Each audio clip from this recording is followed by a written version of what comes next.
Boas-vindas a mais uma análise. Hoje, a gente vai pegar uma regra moral que na superfície parece super simples, aquele antigo mandamento de não dar falso testemunho, e transformar isso num mergulho profundo sobre a dignidade humana.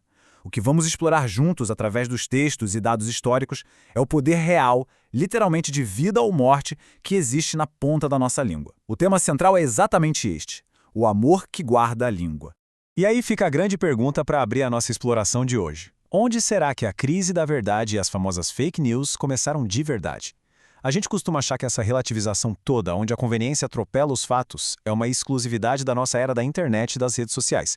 Mas, ao olhar as fontes teológicas, vemos que o buraco é bem mais embaixo. O texto aponta que o início de tudo acontece lá no Jardim do Éden. Foi ali que a serpente, frequentemente chamada de o pai da mentira, pegou palavras específicas e distorceu tudo para gerar morte. Essa sementinha de colocar a conveniência acima da verdade factual nasceu exatamente lá. Parte 1. A crise da verdade. Bom, vamos entrar direto nisso. É fundamental a gente entender que o nono mandamento não é só uma regrinha jurídica fria de um tribunal antigo, mas uma proteção teológica gigantesca para a dignidade humana. A história traça uma linha do tempo super clara para nós. Começa com a distorção no Éden, que é o nascimento da mentira em si.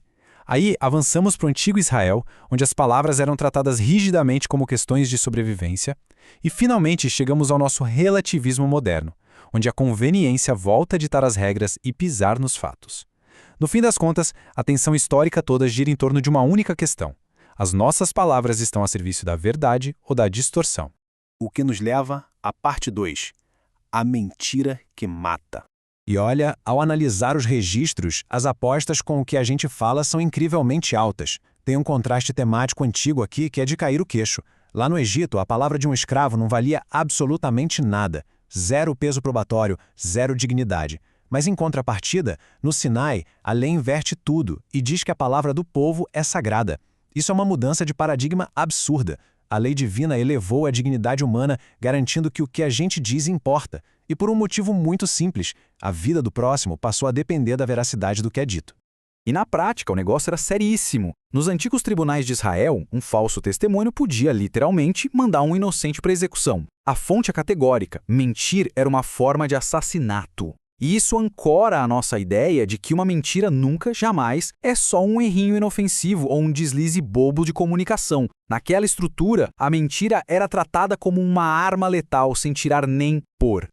Então, o ponto crucial é entender como toda essa lei da antiguidade se traduz para o nosso dia a dia agora. A fonte define a famosa meia-verdade como sendo, na prática, uma baita de uma mentira. É um tipo de falsidade que vai direto na jugular da reputação de alguém e gera morte, seja num sentido social ou emocional. Aquela meia-verdade cria distâncias irracionais, e o estrago é tão grande que muitas reputações, depois de atacadas assim, nunca mais conseguem ser restauradas, ficam em frangalhos. E a gente vê essa dinâmica de destruição acontecendo o tempo todo, né? A forma como a língua é administrada cria um estrago danado diariamente. Pensa bem, é gente distorcendo as palavras dos outros, é criação de distanciamentos inexplicáveis baseados numas impressões irracionais sem o menor fundamento, e, o que talvez seja o pior hoje em dia, a disseminação de supostas verdades só pelo prazer sádico de ver o circo pegar fogo. Ou seja, em vez de buscar o bem do próximo ou um propósito maior, as palavras são usadas só para alimentar intenções maliciosas. Parte 3. O justo pelos injustos. Aqui a gente chega no clímax dramático da nossa análise. O foco sai do nosso fracasso coletivo de não falar a verdade e vai direto para a vítima absoluta desse fracasso. O texto destaca um título fascinante que dão a Jesus lá no livro de Apocalipse: a testemunha fiel e verdadeira. É exatamente o oposto daquela nossa tendência natural de editar a verdade para salvar a própria pele. Cristo é apresentado como alguém que nunca distorceu os fatos, até mesmo de frente para o governador Pilatos, no momento de tensão extrema, onde sustentar a verdade custaria a própria vida dele, a integridade das palavras ficou absolutamente intacta. E isso ilustra de forma brilhante uma das substituições teológicas mais profundas de todo o material. Olha esse contraste. De um lado, a condenação do inocente, que foi um julgamento inteirinho construído em cima de falsas testemunhas, com palavras distorcidas de propósito contra um alvo. Do outro lado, a substituição, a ideia central de que o justo aceitou ser condenado por essas mentiras justamente para que a humanidade, que vive mentindo e distorcendo as coisas, pudesse ser absolvida de uma vez por todas. E a gente não pode ignorar a força do silêncio de Cristo durante todo esse processo. Diante de um verdadeiro festival de calúnias, ele simplesmente permaneceu calado. O argumento teológico aqui é pesadíssimo. Naquele exato momento, o lugar de cada pessoa que faz fofoca, de quem calúnia, de quem mente, estava sendo substituído. É um conceito de uma gravidade absurda, que sugere que o silêncio dele absorveu toda a culpa das nossas palavras destrutivas. Parte 4. A nova língua. Vamos ver como isso constrói algo totalmente novo, porque a premissa de redenção muda completamente o jeito da gente se comunicar. O caminho antigo era marcado por uma necessidade exaustiva de ficar editando as próprias histórias o tempo todo, só para parecer o herói da narrativa, sabe? Era o hábito de usar a mentira como um escudo de proteção e a fofoca como uma arma de ataque para diminuir os outros. Mas o caminho novo revela que indivíduos libertos não precisam mais dessa defesa agressiva. A segurança agora reside na justiça que foi dada a eles por Cristo, o que corta pela raiz aquela urgência desesperada de manter uma reputação fabricada. E como é que a gente aplica isso na nossa realidade hiperconectada, nesse tribunal implacável da internet e na tal da cultura do cancelamento? Esse texto super antigo nos traz 3 passos que são modernos até dizer chega. Primeiro, ouvir antes de julgar. Segundo, investigar os fatos antes de sentenciar alguém. E terceiro, oferecer graça em vez de atirar pedradas. Esse padrão luta explícita e ativamente contra o tribunal impiedoso da opinião pública contemporânea e contra a mania de fazer julgamentos precipitados que dominam a nossa sociedade. E, finalmente, a parte 5, o filtro da graça.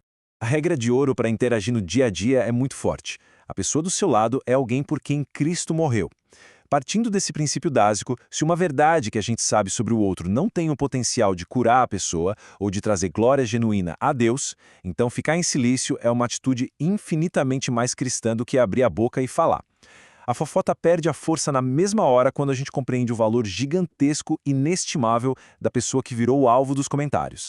Só que como o próprio texto bíblico de Tiago alerta tentar domar a língua só na força do braço pelo esforço humano, não dá certo. Precisa de uma transformação prática que vem de dentro, e isso começa com o arrependimento por todas as vezes que usamos meias-verdades só para sentir uma superioridade vazia. Passa também pela decisão intencional de proteger a reputação do outro quando for a nossa vez de falar.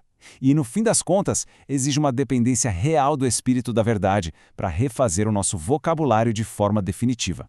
Para colocar tudo isso no mundo real, o material nos dá o que chama de filtro de compromisso. É literalmente a ferramenta definitiva para nossa era de comunicação acelerada. Antes de compartilhar qualquer coisa, seja mandando uma mensagem online ou batendo papo numa conversa física, o desafio é passar as palavras por 3 perguntinhas implacáveis. Número 1. Isso é realmente verdade? Número 2. Isso é necessário? E número 3. Isso reflete o caráter de Cristo? Se a informação não passar ilesa por essas 3 etapas do funil, ela simplesmente não deve ser passada para frente. E para amarrar nossa análise de hoje, fica esta provocação que resume toda a carga do 9º mandamento. As nossas palavras estão servindo como instrumentos de morte ou como fontes de vida apontando para a verdade que nos libertou? É um pensamento final fortíssimo para ficar ecoando na cabeça e que convida a gente a rever com muito cuidado o jeito que estamos nos comunicando por aí.